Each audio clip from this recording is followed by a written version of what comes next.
What's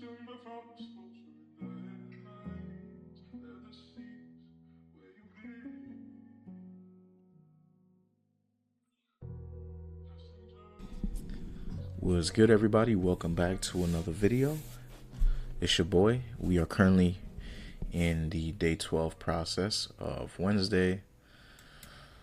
So guys, I have some homework to do. I have to backtest NFP week for at least 10 weeks. Not that I'm gonna study NFP for 10 weeks, no, but I just want to go over some data and how NFP weeks tends to play out, and how the rest, the days look during that week. That way I can kind of gauge what's happening here better. And if you guys, ever find yourself where you're like questioning what a news impact or a certain event in the market, how does it affect the pair that you're trading? Keep in mind, there's always an NFP every month, every first Friday of the month. And for me, the best thing to do is just go back through that first or the NFP week, right? And that first Friday every single time. Just go back. There's a bunch of them. And just look at how price reacts around those levels. And during that week, what are we doing? But anyways, I say that to say because it's NFP week. And I found myself trading this Wednesday, and it was a hard day to trade. I wasn't necessarily wrong in my direction. It's just that the probability was not in my favor, and I could have ended the day off a lot worse. But we did exactly what we did, and it doesn't matter. But I broke one of my rules, so one thing I want to do is start listing the rules that I broke or my performance for the day early on in the talk of the video. That way when I go back through these, because it serves me as a journal, I would automatically have exactly what's wrong.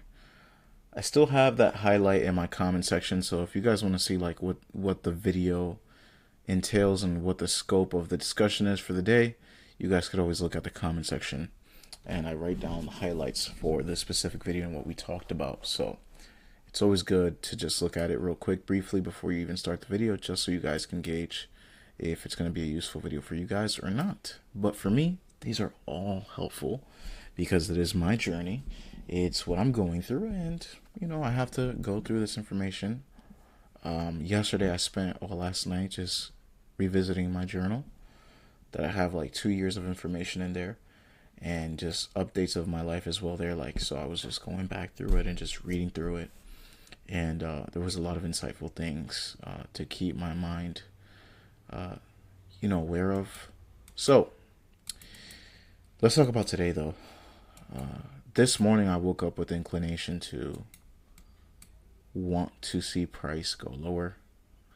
I thought maybe me buying it this entire time was great, but maybe price actually reversed here, and maybe we might be looking to reverse inside of this range.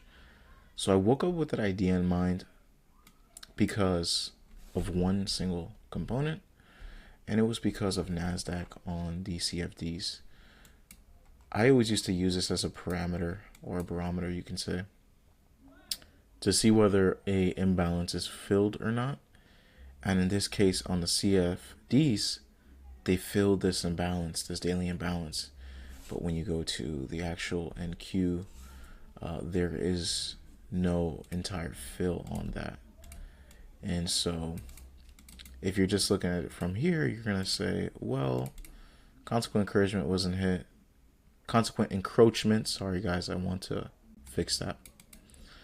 Consequent encroachment, you'll say, oh, it wasn't hit yet. We have a high there, blah, blah, blah, all these good things.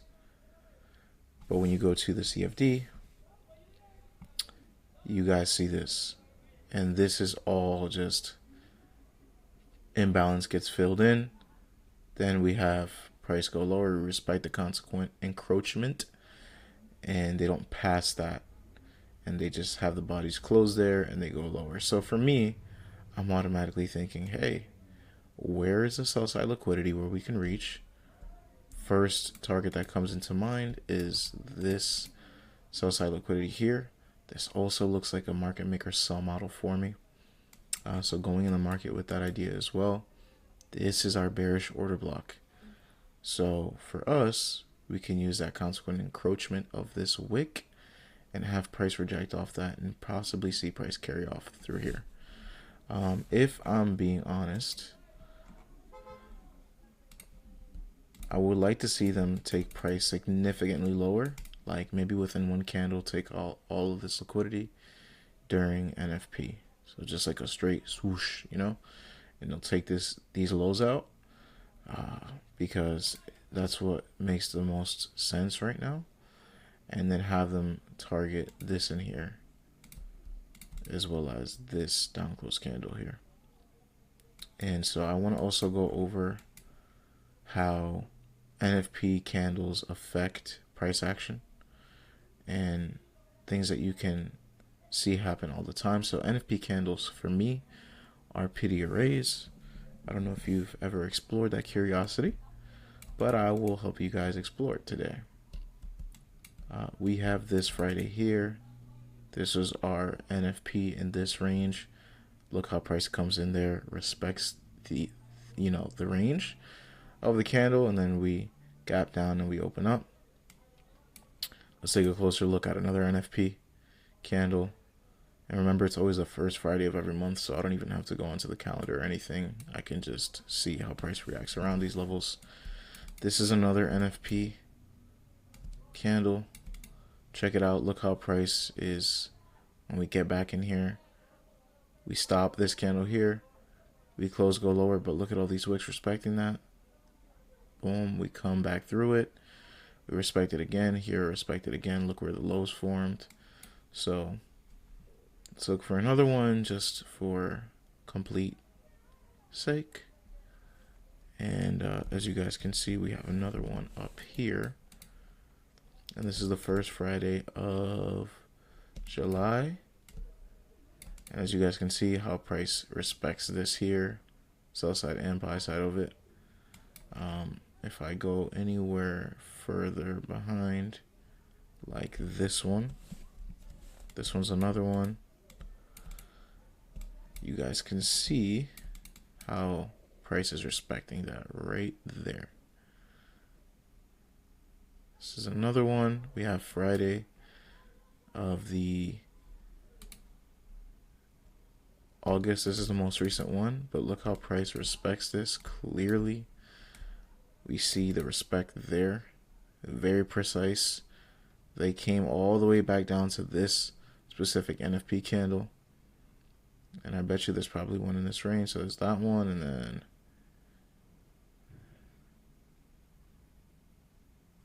this is our NFP candle for August. So this one right here, sorry guys, this one right here, even better. So they come down into it all the way to the bottom of the discounted end of this range of the NFP candle. Then they use it for support. And so what I want to see is them kind of find support off of this one right here, this Friday one, and possibly also use the confluence of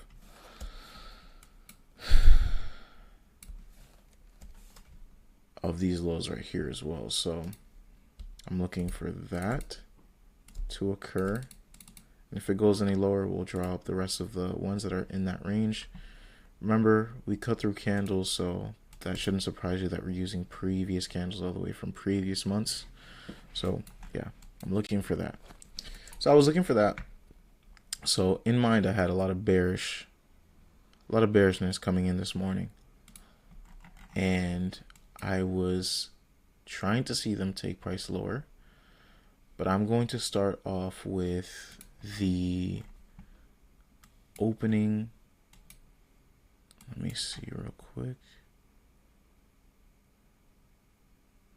We have the daily opening gap. We close here, right? I'm just gonna say, just gonna put these two red lines here. I thought we were not trying to type and do all that. And then that's the opening price as well. So we find support here that this morning around this level. We found resistance here, and then we find support later on. But specifically in the morning where I had my entries, because I had seen them fill it here and they ran liquidity, I tried to sell this first order block here. I tried to sell this first order block here. Order blocks that format. If you know where fair value is at, you know where, if you know where liquidity is at, you know where fair value is at. If you know where fair value is at, you know where your order blocks are going to form. This is my order block. We retraced. We first have the change in state. We retrace into here. I sell this. I'm thinking we're going lower to this low here. And that doesn't happen, which is okay. Then I start opening up my eyes to this. I think I took another short here because I wanted to see them go short. But then I open up my eyes to this here, this bullish order block here. All these down close candles become one bullish order block. We find support there. We go above. This fair value gap, it seems like they're not respecting these shorts. So then we find this propulsion block here that sits on top of this order block here. And then they kept respecting the overnight session equilibrium. And then I said, well, maybe today's a classic overnight session profile. Sell side liquidity taken, then buy side. And then I had my TP. So I entered a buy here, and then we ran for this. This put me back at like negative $10. And I think I was above for the day for a little bit, for like +2 or +3 for the day. And then once I started taking the trades in the afternoon, that's when it all went downhill. And we were negative $30. $24 was in losses and $13 was in commission costs, just because of the amount of contracts that I put on today. I broke my frequency trading rule. What I'm starting to realize is that every time I I start the market with losing like 2 trades or 3 trades in a row, and I'm like down like $50. I tend to want to find a quick scalp that would allow me to make some of that back, so I can have more wiggle room for an actual setup that appears. But today just wasn't offering me that kind of help. Am I upset about breaking my rule as far as the 3 trades per day type of thing? I am, just in the sense that I'm not committing to my rules. But also it's tricky for me because I'm also trying to, keep my equity, like cut my equity or my drawdowns. Like I'm trying to stop the bleeding. I'm cutting the drawdown by taking small little scalps that go in my favor, with obviously logical reasoning to where price is going. But this morning I almost started off with hitting my daily limit, and I was only within 2 trades. And I was like, no, this can't be happening. Not this early. And I waited all the way till after 10 a.m. That's another thing about 10 a.m. today. Today we repelled away from this level. I thought we were going to reach back into it, which is why I was shorting. I was shorting here at the daily opening gap, trying to reach into the 10 a.m. opening price. I thought to myself, hey, it would be nice if we went down to 10 a.m. because we always do. We touch it once we open. And that would have been like a nice 50 points, but it didn't happen. And then when I seen all that I saw, I was like, all right, they're looking to take price higher into the overnight session buy side liquidity that was left. And then for the rest of the day, we were choppy until we get to like the 1250 macro to 110. We start going lower, but I didn't catch any of this. I have to figure out a way to not burn mental capitals on days that are unnecessary. And that's the whole point of my backtesting session today. I want to go and backtest the, NFP weeks and how Monday, Tuesday, and Wednesday perform. I know ICT always tells us to avoid Wednesday, like once after London session is over. He says to avoid the New York Wednesday session if you're new to trading. Obviously, I'm not new to trading. I can maintain myself, but also I just want to see if it's worth the mental capital to even get on the charts on this day. Tuesday is always amazing. During the NFP week, I find that as well. And I'm starting to become more acclimated with Tuesday, especially when Mondays are slow. Tuesdays tend to be nice, and when Mondays are nice, Tuesdays tend to be slow. So it's like a hit or miss. Like they play interchange with those 2 days. Like Monday is a specific way, and if Monday, is large, then Tuesday's gonna be small. If Monday's small, Tuesday's gonna be large. Especially when the volatility is in place, you just have to be very careful because the ranges are pretty large. So I want to get better with that. We close as a bullish day for today, and also we took liquidity, so we're closing back inside the range. This to me I didn't like that about today. If I'm being honest, I'm really gonna watch this consequent encroachment level here with the bearish order block and see what we do here. I don't like how we gapped up, but I definitely want to see lower prices. So that's it for today. Of course, this is NFP week, so why rush it? Why try to be in one of the weeks that is pretty hard to trade? So I'm not trying to be right or trade all the time, but for the rest of the week, I want to hold myself to just tape reading, and if I want to trade, just paper trade just for the pseudo experience. But Thursday we have flash service, final services PMI. Anything PMI, you literally want to stay away from. This is it's like the Hell's Kitchen. Same thing with Friday NFP. You just want to stay away from this day. And next week we have a pretty solid week. I think Wednesday next week. Oh, we have FOMC meeting minutes. Wow. So these 2 weeks are a little tough. They're a little rough to trade the next 2 weeks. But we'll find a setup hopefully for Monday and Tuesday. These are the days where there is no news, and maybe we can get some price action in on Friday as well after 10 a.m. So I'm going to try to avoid these 2 days here if I can to my best capabilities. And Monday, Tuesday, and Friday for next week are definitely the trades I'm looking for. But for the week, we're honestly done. I might upload another video today or not today, but tomorrow with a backtest session of me just going over NFP week. And it'll be a good video. I'll have my camera on.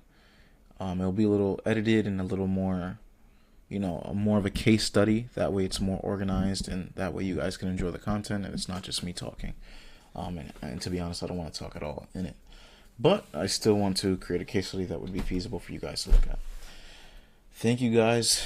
Good, better, best. Never let it rest till your good is better and your better is best. God bless you guys all. Have a blessed rest of your week. And let's tape read and let's try to remain consistent. Just a review of my actual account. Well, I'll have it at the end of the video. I'll show you guys where, how many contracts we took, commission costs, everything, and all my entries. So God bless you guys all. Have a phenomenal day. Peace.